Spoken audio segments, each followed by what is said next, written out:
যে বরাক উপত্যকার একটা নিজস্ব পরিচয় আছে, তার নিজস্ব সামাজিক রাজনৈতিক জীবন আছে, তার উপর দিয়ে তিনটে ভাষা আন্দোলন হয়ে গেছে। এবং এইখানে দাঁড়িয়ে যে বা যারা কথা সাহিত্য চর্চা করছেন, গল্প লিখছেন, উপন্যাস লিখছেন, প্রত্যেকের এই সমাজ এবং সময়টা উঠে আসছে। আমি জানি যে এই উপত্যকার আমাদের ধরে দেওয়া হয়েছে একটা টাইম ফ্রেম, একটা সময় ধরে দেওয়া হয়েছে গত 60 বছরের। আমরা যদি সেই গত 60 বছরের ধরি, তবে দেখব শ্যামলেন্দু চক্রবর্তী, গণেশ দে থেকে শুরু করে হাল আমলে যারা গল্প লিখছে, একদম নবীন প্রজন্মের যারা গল্প লিখছে, আমরা যদি একটা সরল রেখা টানি, তবে দেখব সেই সরল রেখার মধ্যে অজস্র বিন্দু, সেই অজস্র বিন্দুতে দাঁড়িয়ে আছে এক একজন গল্পকার, যারা প্রত্যেকেই এক একটি বাতিস্তম্ভ। এবং এই বাতিস্তম্ভে আলোকিত এই বরাক উপত্যকার গল্প বিশ্ব। এই বরাক উপত্যকার গল্প বিশ্ব কি করে বৃহত্তর বাংলা সাহিত্য থেকে তার নিজস্ব সত্তা বজায় রেখে একটু হলেও আলাদা হয়েছে, সেটা আমি আপনাদের একটু বলছি। যেমন ধরুন, এখানে মেঘমালা আছে, আমি মেঘমালার গল্প দিয়ে শুরু করি। তো মেঘমালার গল্পে আছে, আপনাদের একটা বলছি। মেঘমালার গল্পে আমরা পাবো যে লাইসেম্পি বলে একটা গল্প। লাইসেম্পি গল্পে আমরা জানি যে মেঘমালা যেমন এই উপত্যকার বহুভাষিক জনজীবন, বরাক উপত্যকা কিন্তু একটা বহুভাষিক সত্তা আছে। সেই বহুভাষিক সত্তার মধ্যে প্রত্যেকের, মণিপুরি, কুকি, এখানে ডিমাসা, প্রত্যেকের জনজীবন আলাদা। এবং এই জনজীবনে গল্প লিখতে গেলে যে সুনিবিড় পর্যবেক্ষণ এবং গল্প লেখার যে মন, সংবেদনশীল মন প্রয়োজন, সেই ঘটনাগুলোকে তুলে আনতে গেলে যে মন প্রয়োজন, সেই মনের অধিকারীরাই তো গল্প লিখেন। যেমন মেঘমালার গল্প বলছি, লাইসেম্পি গল্প। মেঘমালা যেহেতু এখানে উপস্থিত, তার গল্প দিয়ে শুরু করি। জিরির পাড়ে নুয়ে পড়া ঘন গাছালির ফাঁকে ফাঁকে লক্ষ্মীপুর, ফাঁকে ফাঁকে গ্রামগুলোর ছোট ছোট স্থির জোনাকির মতো আলো। নদীর ওপারে দূরে আকাশের বিশাল আলোর আভা, লক্ষ্মীপুর আলোর আভা ফুটে। আর সমস্ত জিরির বুক আলো করে জ্বলছে বেমৈথের বঙ্গতম্বা একটা ছোট। এই যে দেখুন, জিরি নদী গল্পে উঠে এলো বরাক। এই আমরা যদি বরাক উপত্যকার গল্প আজকে কলকাতা বইমেলাতে প্রকাশিত হচ্ছে, কলকাতা বই মেলায় বইগুলো বেরোচ্ছে এবং বৃহত্তর বাংলা সাহিত্যকেই তো সমৃদ্ধ করছে, সেখানে জিরি নদী একটা জায়গা করে নিচ্ছে। কিংবা ধরুন, আমি যদি কৃষ্ণা মিশ্রের এই শহরের মেয়ে কৃষ্ণা মিশ্রের যদি একটা গল্প যদি আমি দেখি, এই গল্পটার নাম হচ্ছে ইত্তরবানু এবং মাস মিডিয়া। গল্পের আমি দুটো সংলাপ পড়ছি। Actually, they are Bangladeshi illegal immigrants. Police ने सारे जुप्सी जुंगे तोड़फोड़ कर दिया. Are they really Bangladeshi or who cares? এই যে দেখুন, কৃষ্ণা মিশ্র এই শহরের মেয়ে, এখন দিল্লিতে থাকেন, লিখছেন এই উপত্যকার গল্প। আমরা যারা প্রতিনিয়ত দগ্ধ হচ্ছি, অগ্নি পরীক্ষা দিতে হচ্ছে নাগরিকত্বের, বাংলাদেশি বলে আমাদেরকে চিহ্নিত করা হচ্ছে, এই কথাগুলো উঠে আসছে। এই কথাগুলো কিন্তু আমরা তিলোত্তমার গল্পে পাবো না। এই কথা কিন্তু আমরা সরঞ্জিতের গল্পে পাবো না, সরঞ্জিৎ চক্রবর্তীর লেখায় পাবো না। আমাদেরকে নিজের ভুবন তৈরি করতে হবে। সমরেশ মজুমদার শিলচর এসেছিলেন এবং এসে তিনি গিয়ে একটি উপন্যাস লিখলেন শারদীয় আনন্দবাজার পত্রিকায়, ছায়ার শরীর। তার তীব্র প্রতিবাদ আমরা করেছিলাম, কারণ তার মধ্যে অনেক বিকৃত ছিল। পরে তিনি যখন এটি বই হিসেবে যখন ছাপা হয়েছিল, তার মধ্যে অনেক সংশোধনী এনেছিলেন। আমি এখানে তপোদীর বাবু চলে গেছেন, তপোদীর স্যার। এই উপত্যকার গল্প যদি আমরা গল্প সাহিত্য চর্চা করি গত 60 দশকের, তপোধীর ভট্টাচার্য, দীপক চক্রবর্তী, স্বপ্না ভট্টাচার্যকে ছাড়া চিন্তা করা যায় না। যেহেতু এখানে সময় কম, সমগ্র নথি এবং নথিকে আমরা তুলে ধরতে পারবো না। আমি খুব বিক্ষিপ্তভাবে তুলছি, আমি খুব তাড়াতাড়ি শেষ করতে হবে, আমি বুঝি এই বিষয়টা। যেমন আমি বলছি, এটা সম্ভবত গণেশদের একটা গল্পকে আমি আনছি। গণেশ দে, বরাক উপত্যকার গল্প মানেই নাগরিকত্ব এবং সংগ্রামের। সেখানে কি প্রেমের গল্প হয় না? সেখানে কি নিছক প্রেমের গল্প হয় না? কেন হবে না? হয়, কিন্তু যে প্রেম ব্যক্তি জীবন এবং সমাজ জীবন থেকে বিচ্ছিন্ন, সেটা তো আলোচনার বিষয় নয়। আমরা তো সেই গল্পই আলোচনা করব যে গল্পে জীবন এবং সমাজ জীবন মিলেমিশে একাকার। যেমন গণেশদের লেখা বন্দুকের ট্রিগারে আঙ্গুল, যেখানে শুনি বাবা ও ছেলের বিরালাপ ও দৈরত। কোনো মুসলমান মেয়েকে তুমি বিয়ে করতে পারবে না। ছেলে বলছে, তোমাদের কথায় কি পরস্পর বিরোধিতা বাবা? আমাকে বলছো বিয়ে করতেই হবে, আবার বলছো মুসলমান হলে বিয়ে করতে পারবো না, হিন্দু হলে আপত্তি নেই। আশ্চর্য! কিসের আশ্চর্য? হিন্দু আর মুসলমানের বিয়ে সম্ভব নয়। কেন নয়? বিয়ে তো সহাবস্থান। অরণ্যে দেখনি দুটো গাছ পাশাপাশি, কেমন সুন্দর একটা আরেকটার ডালপালা ফাঁকে নিজের ডালপালা উড়িয়ে 100 বছর বেঁচে থাকে, তবু সম্ভব নয়। তাহলে একটা গোলমাল পাকাবে না বাবা? পাকিয়ে তুললে কেন গোলমালই পাকায় না? আর তোমাদের সমাজের কথা বলছো বলেই তো খুব হো হো করে হেসে লুটিয়ে পড়ল। হিন্দুত্বের জোয়ারে যখন দেশ ভাসছে, তখন আমরা যদি সম্মিলিত পাঠে এই গল্পকে অনুধাবন করতে পারি, এখানেই গল্প পাঠের সার্থকতা। কেননা গল্প টাইম এবং স্পেসকে অতিক্রম করে নিয়ে যায় এক উন্নত সমাজ সংসারে, যেখানে মানবতাই হয় একমাত্র ধর্ম। গণেশদের লেখা এই গল্প কি মনে করিয়ে দেয় না সমরেশ বসুর আদাব গল্পটিকে? 80-র দশকে নেলি গহপুর গণহত্যা নিয়ে যখন সমগ্র বাংলা এমনকি অসমীয়া সাহিত্য নীরব, তখন বরাক উপত্যকার লেখক পার্থপ্রতিম মৈত্র লিখলেন হননেচ্ছা।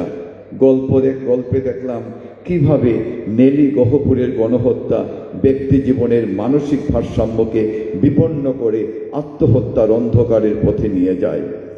বৈচিত্র্যের ডালি নিয়ে বরাক উপত্যকার গল্প বিশ্ব এখন অসংখ্য তারকা খচিত। তো এই কথাগুলো আসলে কি, আমি যদি বলতে যাই 1 ঘন্টা কেন 2 ঘন্টা আমার শেষ হবে না। খুব সংক্ষেপেই আমাকে বলতে হবে কিছুটা কথা। যেমন বদরুজ্জামানের কথা, আমার বরুণের কথা উঠে এসছে। বদরুজ্জামান বা আদিমা মজুমদার, তাদের গল্প পাঠ যদি করি, তবে আমার প্রতিবেশী মুসলমান জনগোষ্ঠীর পরিবারের কথা আমি জানতে পারবো, যেটা আমার পক্ষে সম্ভব নয়। কেননা একটা অদৃশ্য এবং অভেদ্য একটা দেওয়াল আছে। আমি আমার পাশের বাড়ির মুসলমান একটা পরিবারের কথা জানতে পারবো না। আমাকে বদরুজ্জামানের গল্প পড়তে হবে, আমাকে আদিমা মজুমদারের গল্প পড়তে হবে। আমি শেখর দাসের একটা গল্প পড়ছিলাম, তার ঠিক পরেই আমি রূপরাজের একটা গল্প পড়েছি।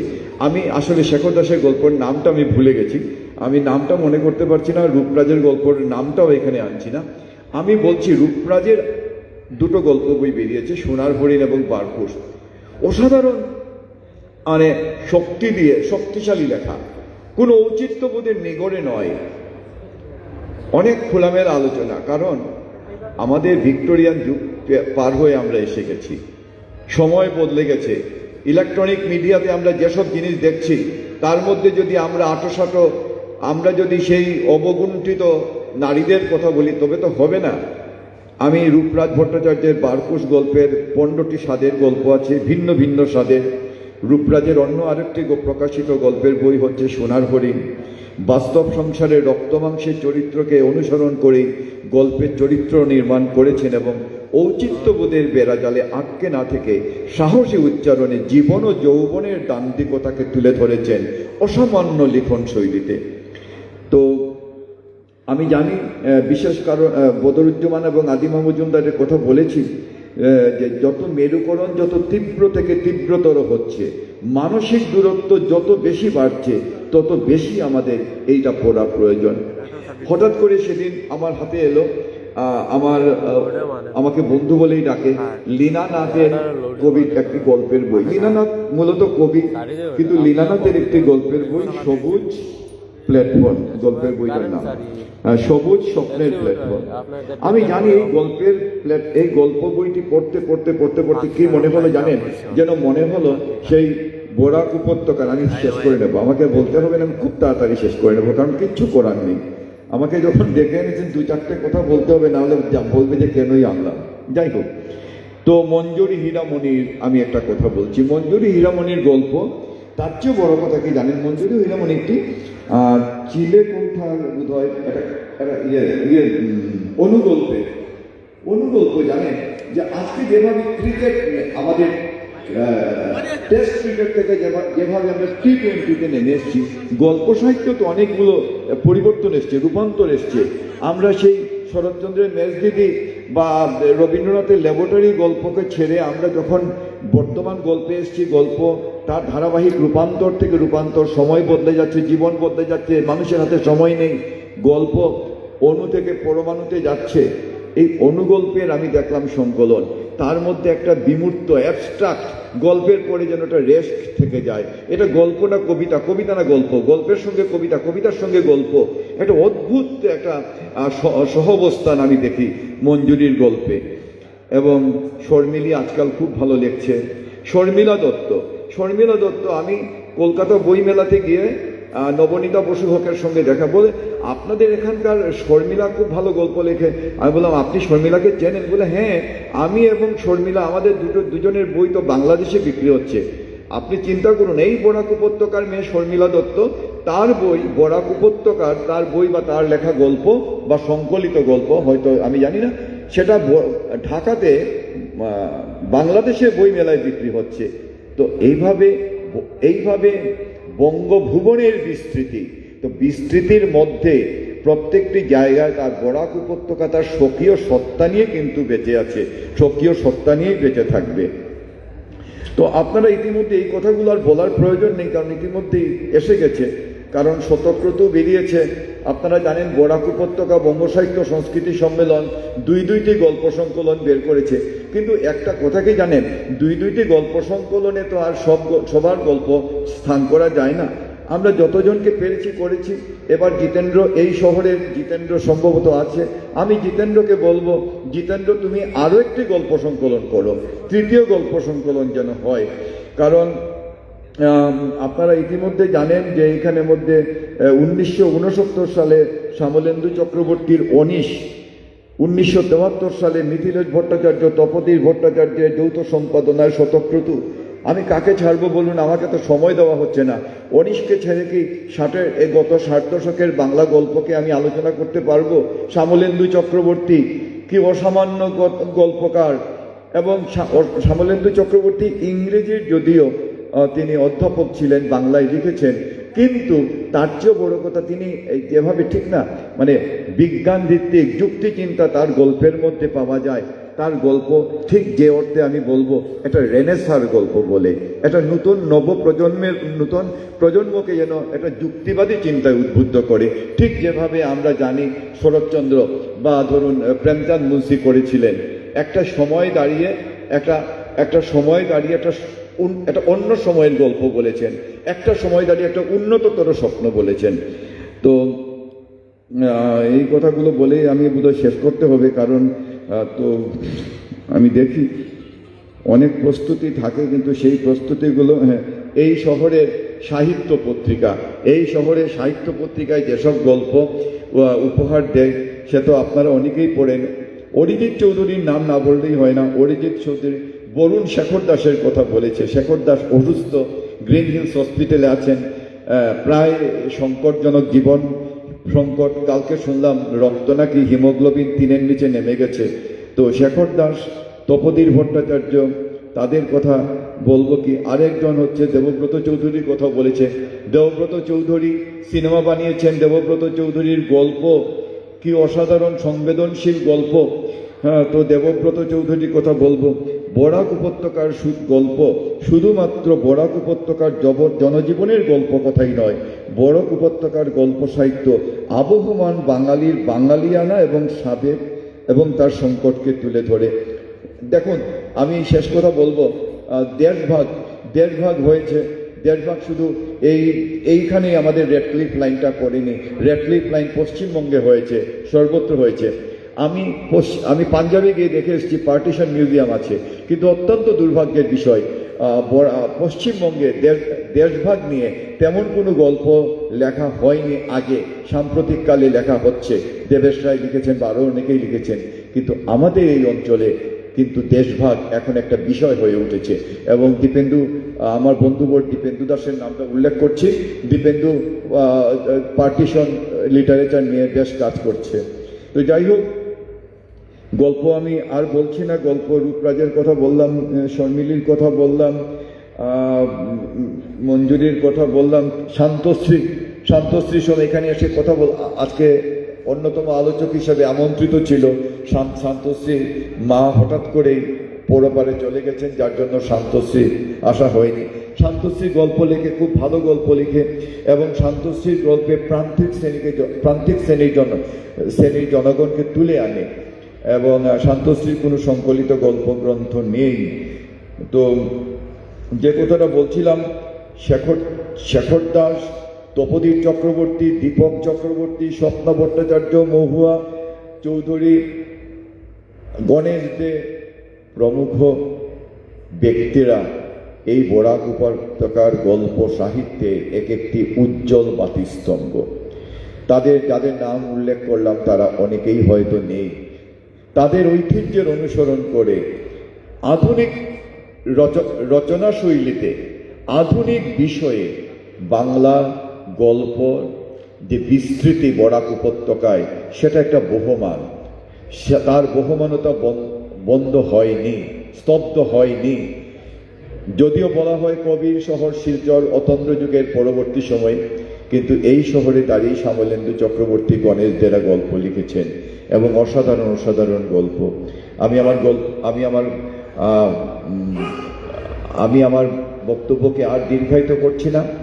আমি মনে করি এই আলোচনাগুলো যত বেশি হয়, তত বেশি আমাদের উপত্যকা গল্প চর্চা সমৃদ্ধ হবে। নতুন নতুন ছেলেরা উঠে আসবে। অরূপ দেব বলে একটা ছেলে গল্প লিখছে, কনকদীপ শর্মা গল্প লিখছে। শিলচর শহর এবং করিমগঞ্জ শহর থেকে অনেকগুলো দৈনিক কাগজ বেরোয়, সেই দৈনিক কাগজে প্রত্যেকটা রোববারেই গল্প থাকে। সুতরাং গল্প হচ্ছে। সব কবিতাই যেমন কবিতা হয় না, সব গল্পই তো অনেক গল্পই গল্প হয় না, কিন্তু যে গল্পগুলো সময়ের কষ্টি পাথরে জিতে কালজয়ী হয়, সেই গল্পগুলোই তো বাংলা সাহিত্যের সম্পদ। বাংলা সাহিত্যের কোনো খণ্ডায়িত ভুবন নেই, কিন্তু এই উপত্যকার যেটা স্বকীয় সত্তা, একটা আলাদা সত্তা আছে, এটাকে ভুলে গেলে চলবে না। আপনাদের অনেক ধৈর্যচ্যুতি ঘটিয়েছি হয়তো। আমার সামনেই বসে আছেন আমার আরেকজন অত্যন্ত প্রণম্য মানুষ, Bibhas Ranjan Chowdhury sir, doctor Bibhas Ranjan Chowdhury sir, এবং এখানে আরও অনেকেই আছেন, মানিকবাবু থেকে শুরু করে। আমি হয়তো প্রত্যেকের নাম এখানে নিতে পারবো না। আমি আপনাদের কাছে আমি কৃতজ্ঞ এই কারণেই, এবং আশিসনাথের কাছে কৃতজ্ঞ এই কারণেই। আশিসনাথের কথা বললাম, যে কথাটা বলবো, প্রবাহ পত্রিকা বাংলা গল্প কিন্তু বদরুজ্জমান সংখ্যা করেছে। প্রবাহ পত্রিকায় বাংলা গল্পকে, বরাক উপত্যকার গল্পকে নিয়ে বিশেষ সংখ্যা করেছে। একটা গবেষণাধর্মী পত্রিকা। আপনি চিন্তা করুন, বরাক উপত্যকার প্রান্তিক জায়গা লালা, সেই লালায় দাঁড়িয়ে আশিসনাথ যে কাজগুলো করে যাচ্ছে, আমি মনে করি, জানেন, সত্যি কথা বলি, অন্তরের দায় না থাকলে এটা সম্ভব নয়। এবং আমি প্রবাহ পত্রিকা, দেখুন, আমি আবারও বলছি, সারা জীবন বিজ্ঞান পড়িয়েছি, বিজ্ঞানের ছাত্র পড়িয়েছি, তাহলে আমি হঠাৎ করে এই সাহিত্য নিয়ে কথা বলার স্পর্ধা কী করে পেলাম? আমি পেলাম এই আশিসনাথ বা তাদের বিজিত কুমার ভট্টাচার্য, তাদের পত্রিকা পড়ে পড়ে আমি জ্ঞান সঞ্চয় করেছি। আমার ভাগ্য হয়নি বিশ্বতোষ চৌধুরীর ক্লাসে বসে তার পাঠ নেওয়া, তপোদীপ বাবুর ক্লাসে বসে পাঠ নেওয়া। আমি দুর্ভাগ্য।